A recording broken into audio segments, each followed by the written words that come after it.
Olá, olá, meus irmãos, estamos aqui para mais um episódio de Explicando as Escrituras. E hoje nós vamos estar aí expondo e explicando Romanos capítulo 5, exatamente, Romanos capítulo 5. Então vamos lá, sem demora, abra sua Bíblia aí e acompanhe com a gente, ok? Vamos lá, se você está aí de repente fazendo devocional diário, devocional bíblico aí, se você de repente está se preparando para trazer uma mensagem, você é pregador do Evangelho, se é professor, professor de escola dominical, professor de estudo bíblico, professor de célula, de grupos pequenos, esse é o melhor lugar. Aqui nós vamos fazer a exposição, a explicação fiel das Escrituras, observando um pouquinho aí do contexto histórico, cultural. Aqui você vai encontrar uma resposta, um contexto que você não vai encontrar nas pregações mais superficiais, mas aqui nós vamos entrar e aprofundar aí nas Escrituras e no conhecimento acerca da palavra. Então vamos lá, sem demora, Romanos capítulo 5, versículo 1. Paulo vai escrever assim à igreja em Roma: tendo sido, pois, justificado pela fé, temos paz com Deus por nosso Senhor Jesus Cristo. O que Paulo está querendo dizer com esse primeiro versículo? O que Paulo pode trazer nesse... O que nós podemos entender da explicação paulina a respeito desse primeiro versículo? Primeiro, a primeira coisa é que ele nos diz sobre a justificação pela fé. Porque antes nós estávamos o quê? Separados de Deus. O pecado de Adão e Eva, o pecado original, ele trouxe separação entre o homem e Deus. Nós estávamos afastados de Deus.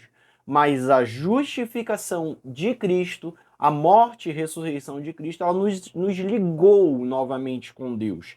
Então, aquilo que estava rompido, aquilo que estava separado, Paulo vai dizer a expressão temos paz com Deus, né? Aquela inimizade que afastava Deus do homem por causa do pecado foi apaziguada pela paz de Deus por intermédio de quê? De Jesus Cristo. Foi através de Jesus Cristo. Então, Paulo aqui vem querendo inicialmente já apontando para o ministério de Cristo, para o sacrifício que Jesus fez na cruz por nós, né? Paulo ele não mais se direciona, irmãos, no versículo 4, no capítulo 4, melhor dizendo. Inclusive, se você não ouviu, se você não estudou o capítulo anterior, eu vou deixar aqui no card, tá? Aqui no card, a explicação anterior, né? Que é do capítulo 4. Nós já explicamos aí capítulo 1º, 2º, 3º, o 4º, e agora nós estamos no 5º, tá? Dependendo do tempo que você viu o vídeo, já tem aí outros gravados mais para frente. De repente, já até encerramos a explicação de Romanos no completo, até o capítulo 16. Mas os anteriores nós temos aqui no card, eu vou deixar aqui o 4 para você. Você vai ter acesso a uma playlist, tá? Essa playlist tem toda a explicação. Tá aqui no card e também tá na descrição a playlist de explicando Romanos todo, tá? Então, o que Paulo estava falando no quarto? No quarto capítulo, né? No capítulo anterior, ele vai falar um pouco para os judeus, ele vai direcionar suas falas para os judeus e para gentios. Aqui nós não vamos mais ver essa direção, né? Essa menção de judeus e de gentios, mas sim de um único grupo. Agora não são mais dois grupos, agora ele se direciona para um único grupo, que são os justificados. Nós vamos ver essa explicação aí muito clara, tá? Se você ainda tem dúvida, irmão, a respeito de alguma coisa, a respeito da justificação, nós também temos um vídeo, nós explicamos o que é justificação. Tá claro para você o que é justificação? Se não tá, aqui no card eu vou deixar o vídeo sobre justificação, onde nós explicamos sobre justificação no card e também aqui na descrição. Então vamos lá, sem demora. Versículo 2. É por meio de quem obtivemos acesso pela fé, e esta graça no qual agora estamos firmes, e nos gloriamos na esperança da glória de Deus, tá? Ele continua ali a explicação do versículo 1, dizendo que agora há comunhão. Por que a comunhão? Por que nós tivemos acesso pela fé? Porque somente pela fé o homem ele acessa a justificação que Cristo fez. Nós não podemos contribuir em nada para sermos justificados, mas nós precisamos crer mediante a fé para termos acesso ao direito da justificação.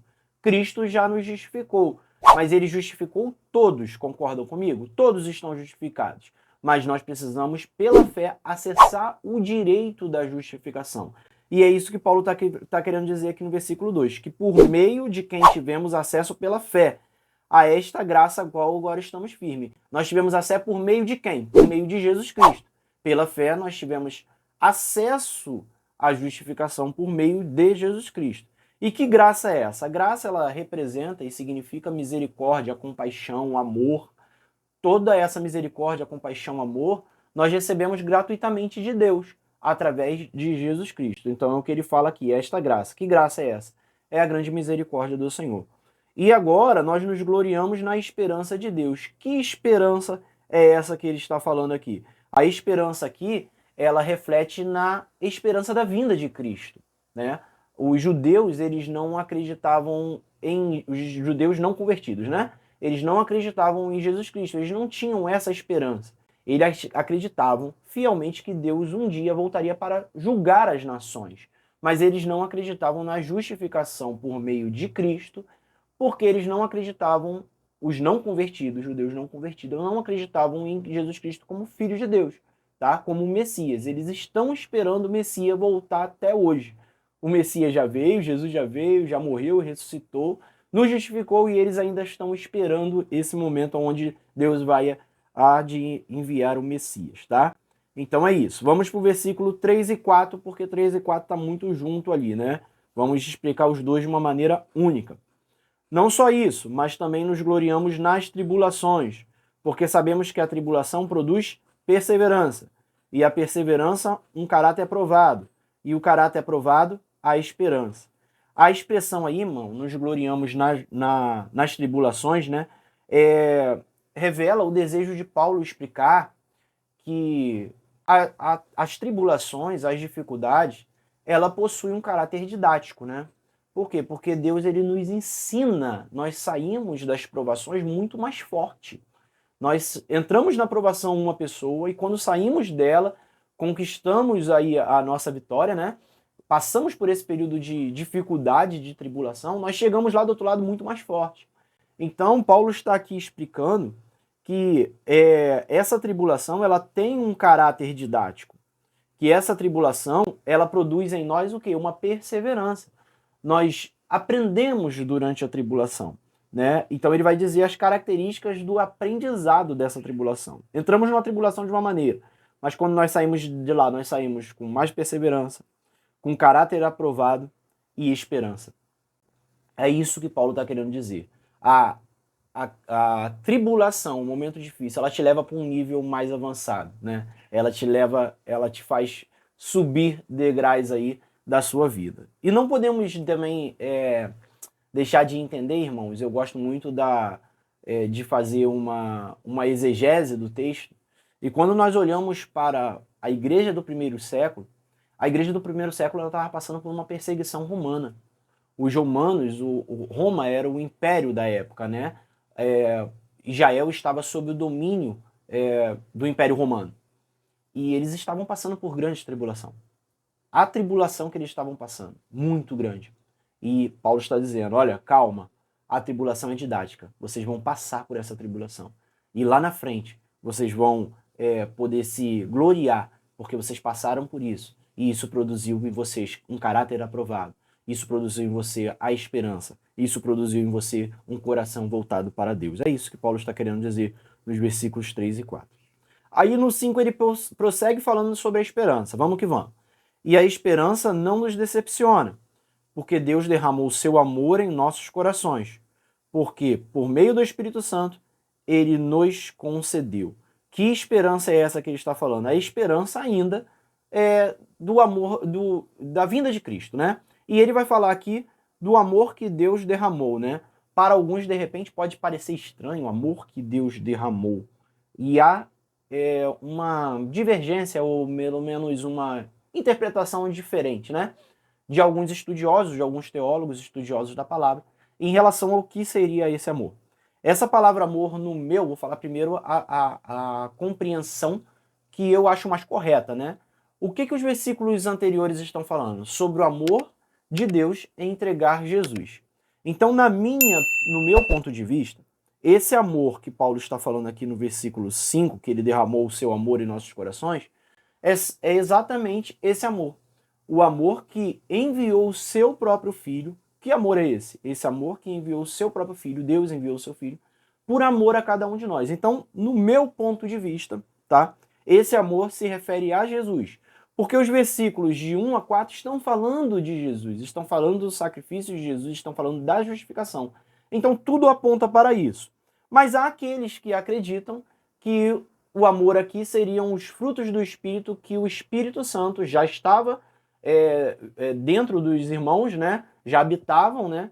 Em toda a igreja, nos irmãos, e esse amor seria o início do fruto do Espírito, né? O fruto do Espírito, não é no plural, né? No singular. O fruto do Espírito, que Paulo vai dizer em Gálatas 5, já estava refletindo nos irmãos. É algo passível de compreensão, tá? Mas seria tipo, não estou discordando disso não, pode ser sim, confirmo e acredito que pode ter uma referência de Paulo aqui já ao fruto do Espírito. Mas o texto, ele aponta mais para o sacrifício de Jesus. Então, é aceitável? Sim. Mas eu ainda considero que aqui esse versículo esteja falando do amor de Jesus, o amor de Deus em entregar Jesus. Alguns também vão falar sobre a referência à manifestação dos dons espirituais. Eu acho menos provável. Menos provável. Não vou falar para você que é improvável. Menos provável, né? Há uma diferença, né? De improvável para menos provável.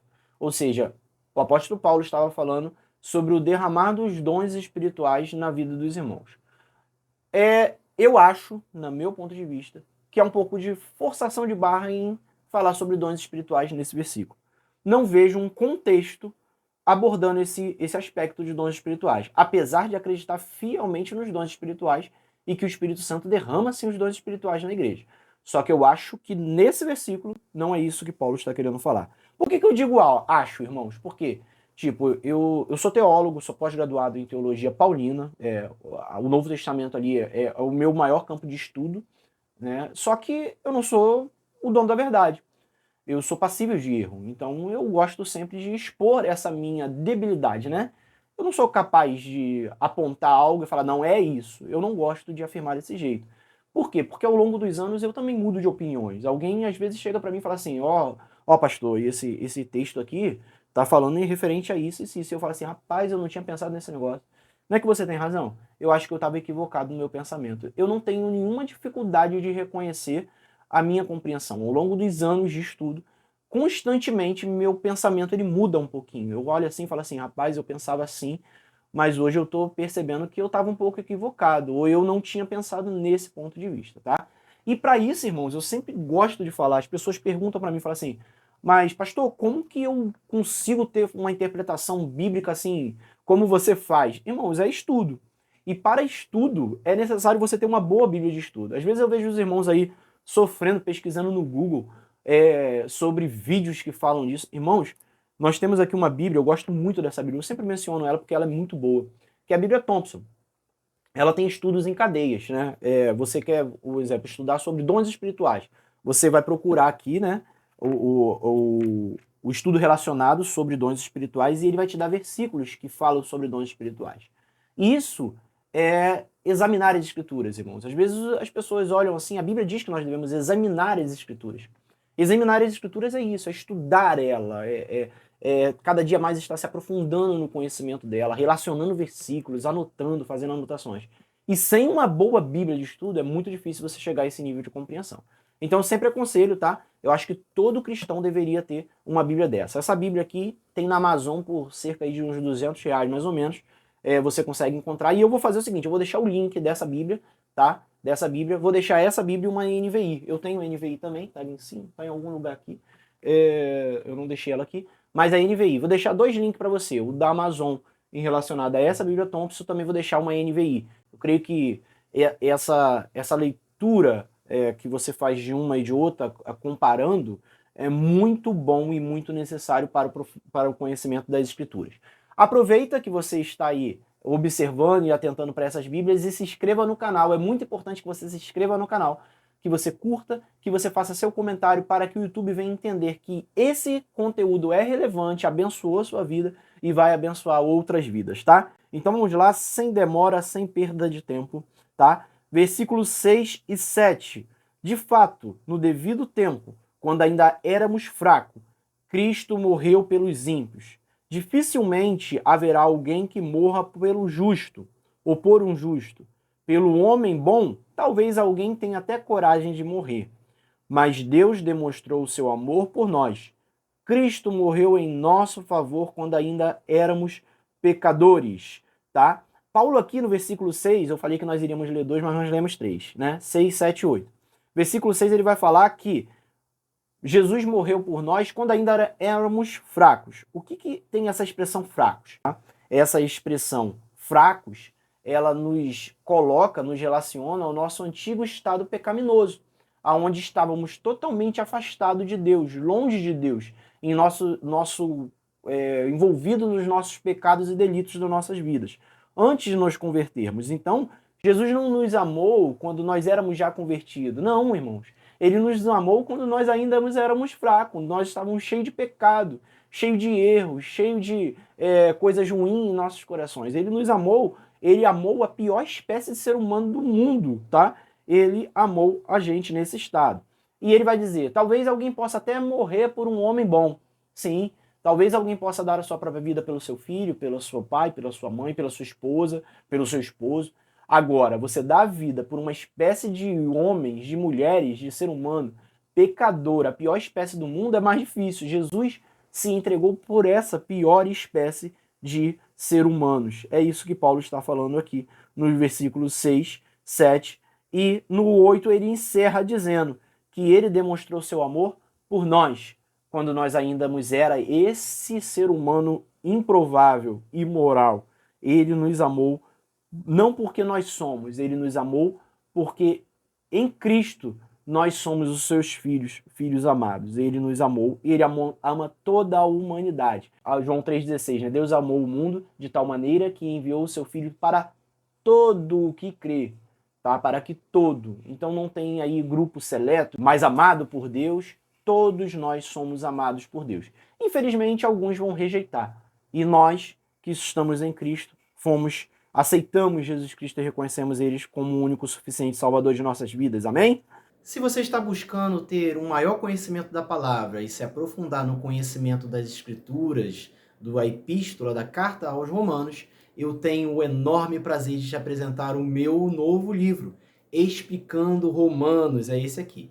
Nesse livro você vai poder se aprofundar e conhecer mais o contexto histórico, cultural, linguístico e religioso da época. Para onde Paulo enviou essa carta, para quem Paulo enviou essa carta, qual era o seu objetivo principal. Nesse livro, lançado pela editora Reflexão, eu faço a exposição e a explicação versículo a versículo, tá?